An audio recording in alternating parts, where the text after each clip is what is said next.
Bonjour Sylvain Martel. Bonjour. Merci d'être avec nous donc, sur le plateau du 64 minutes pour expliquer cette première mondiale scientifique des nanorobots utilisés dans la thérapie contre le cancer. Alors vous dirigez le laboratoire de nanorobotique médicale de l'École polytechnique de Montréal et vous êtes professeur au département de génie informatique et génie logiciel. Alors d'abord un mot, une explication sur le mot nanorobot. Nanorobot, ça veut dire quelle taille? C'est tout petit, c'est microscopique? Oui, c'est habituellement, nanorobot, ça va être... c'est pas réellement les dimensions. Les dimensions vont de la fraction de l'épaisseur d'un cheveu humain. Ouais. Donc, ça peut être à peu près de 1 micromètre, peut-être 2 micromètres. On pense qu'un cheveu humain, c'est à peu près de 80 micromètres d'épaisseur, pour mettre ça en perspective. Mais c'est le terme nano, c'est ce qu'il faut comprendre que les ingénieurs utilisent la physique, les lois de la physique, qu'on a autour de nous. Et lorsqu'on tombe dans la nanotechnologie, les lois de la physique sont différentes. Le magnétisme, par exemple, va se comporter de façon différente. Donc, les ingénieurs vont travailler avec 2 livres de physique, dans le fond. Un sur la nano et l'autre sur le macro.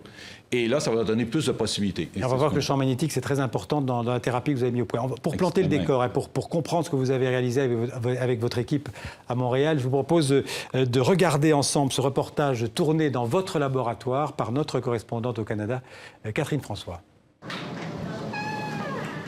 C'est ici, dans ce laboratoire, que Sylvain Martel et son équipe ont développé en première mondiale cette technique porteuse d'avenir pour lutter contre le cancer. Il s'agit d'agents nanorobotiques capables d'aller diffuser des médicaments dans la partie du corps humain où prolifèrent des cellules cancéreuses en circulant dans le système sanguin. On a trouvé un système de transport qui fournit des solutions, un genre de camion, dans le fond, où est-ce qu'on peut livrer directement du point A au point B, exactement à la région où est-ce qu'on va avoir cette efficacité thérapeutique-là qui est optimale. Ces moyens de transport sont en fait des bactéries autopropulsées et naturellement capables de détecter les zones appauvries en oxygène, caractéristiques des tumeurs. En exposant ces bactéries à un champ magnétique contrôlé par ordinateur, on peut les téléguider vers la région infectée. C'est un missile, c'est exactement. C'est un système GPS qu'on a ici, où est-ce qu'on leur dit où aller, et rendu là, c'est la tête chercheuse qui va chercher, dans le cas, ça pourrait être la température, dans ce cas-là, c'est le niveau d'oxygène. Actuellement, la chimiothérapie circule dans tout le corps en détruisant les cellules saines sur son passage et elle perd aussi son efficacité en ne pouvant pas cibler directement les cellules cancéreuses. Les agents nanorobotiques du professeur Martel ciblent la tumeur et libèrent dessus la dose thérapeutique.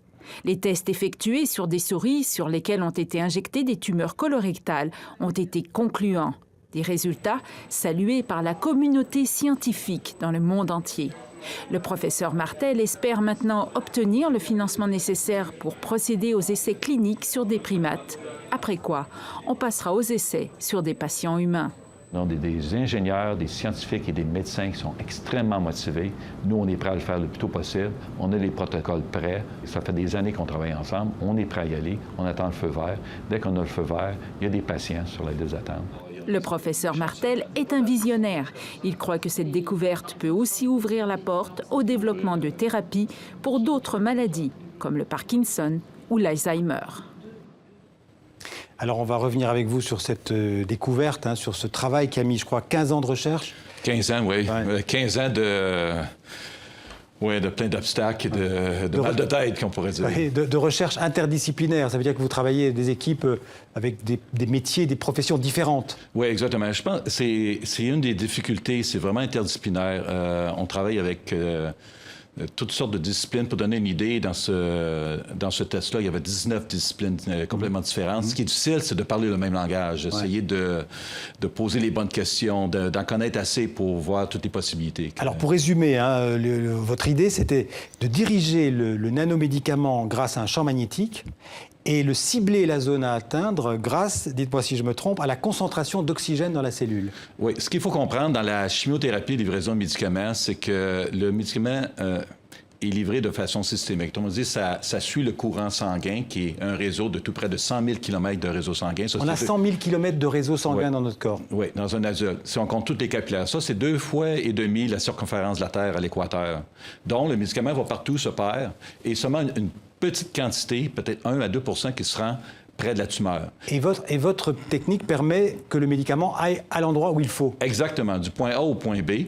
Et on utilise un système de navigation qui sont des nanoparticules qui est comme un compas magnétique microscopique. Et on utilise une bactérie, dans le fond. C'est Alors, c'est ça un nanorobot naturel. Ce qui est incroyable, c'est que le vecteur, en fait, le transporteur du médicament... C'est un transporteur, exactement. C'est comme un camion qu'on va livrer... Ce sont des bactéries. Oui, c'est ça. C'est comme un camion qui va à 200 fois sa propre longueur par seconde. Et ça, il va survivre 30 minutes. On peut charger n'importe quoi. N'importe quel, ça peut être l'immunothérapie ou n'importe quel médicament, dans le fond, pour la chimiothérapie, etc.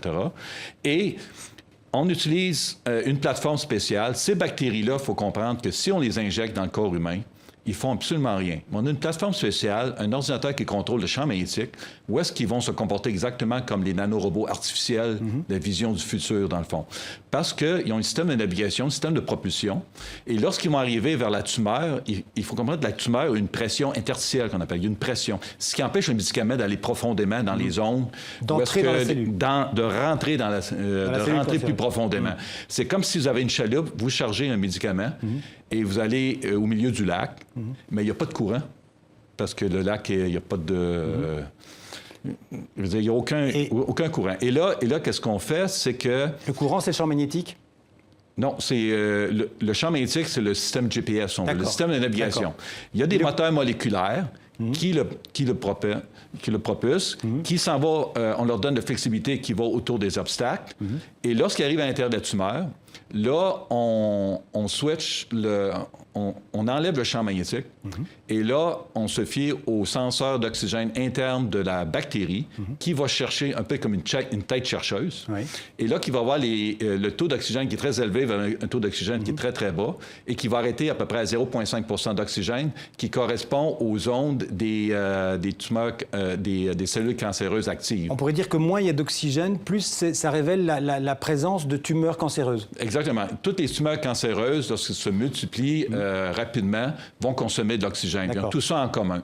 Et là, la tumeur va développer des vaisseaux sanguins pour amener l'oxygène, mais comme il se développe trop rapidement, le niveau d'oxygène va diminuer, qui indique la présence à cette bactérie-là, où sont ces cellules cancéreuses. Donc, ce qu'on appelle cette nanomédecine, elle va permettre d'intervenir plus tôt dans le traitement. Et ça, c'est très important, parce que plus on prend le cancer tôt, plus on a des chances de guérison. Oui. Il faut... Si on attend, la tumeur va développer, parce qu'elle va avoir besoin de plus d'oxygène, et il va développer plus de ces vaisseaux sanguins-là, dans le fond, pour aller rejoindre les autres vaisseaux sanguins, qu'on appelle l'angiogénèse.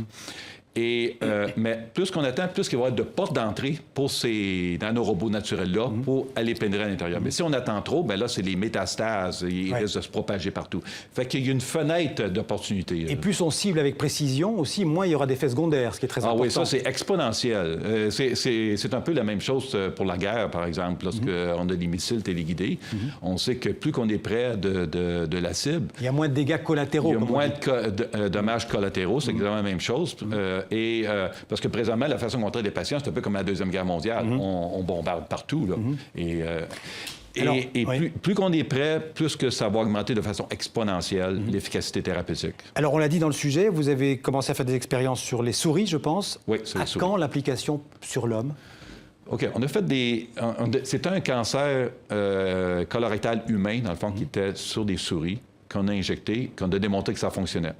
Maintenant, on a démontré que c'était sécuritaire. Ça veut dire qu'on a regardé le système immunitaire sur les souris et les rats, et on prévoit que ça va être sécuritaire aussi chez l'humain. Mais il faut tester pour voir si c'est sécuritaire d'injecter ça chez les humains. Il faut tester sur les primates avant.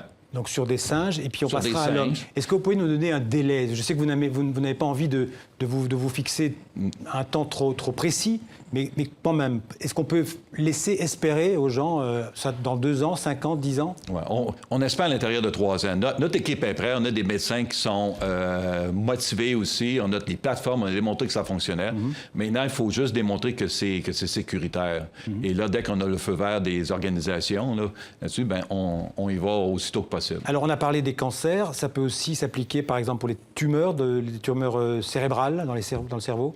Oui. On a d'autres techniques complémentaires. On a des techniques, par exemple, où est-ce qu'on utilise l'imagerie à énance magnétique, les mêmes plateformes qu'on a pour aller dans les plus gros vaisseaux sanguins, pour la chémomobilisation du foie, par exemple. On a des techniques aussi où est-ce qu'on peut ouvrir le cerveau pendant 2 heures pour livrer les médicaments à l'intérieur du cerveau. Toutes ces technologies-là peuvent être combinées à cette technique de bactéries-là, dans le fond. Et j'ai lu que ça pouvait aussi servir dans des maladies qui font des ravages, notamment en Afrique, comme les fièvres de type Ebola, toutes les maladies virales, les fièvres Ebola ou la fièvre jaune. Écoutez, pour résumer, c'est dès que vous avez une région dans le corps que vous avez localisée, que vous savez où vous voulez livrer un médicament, un vecteur d'imagerie, par exemple, de diagnostic, bien, c'est tout potentiel. Comme je dis, c'est un camion de livraison, dans le fond, avec un système GPS. Si vous savez où vous voulez aller, ce système-là va être capable de livrer. Est-ce que tous les médicaments sont transportables dans ce camion dont vous parlez? Oui, tous les médicaments sont encapsulés dans un peu des containers qu'on a sur les navires, dans le fond.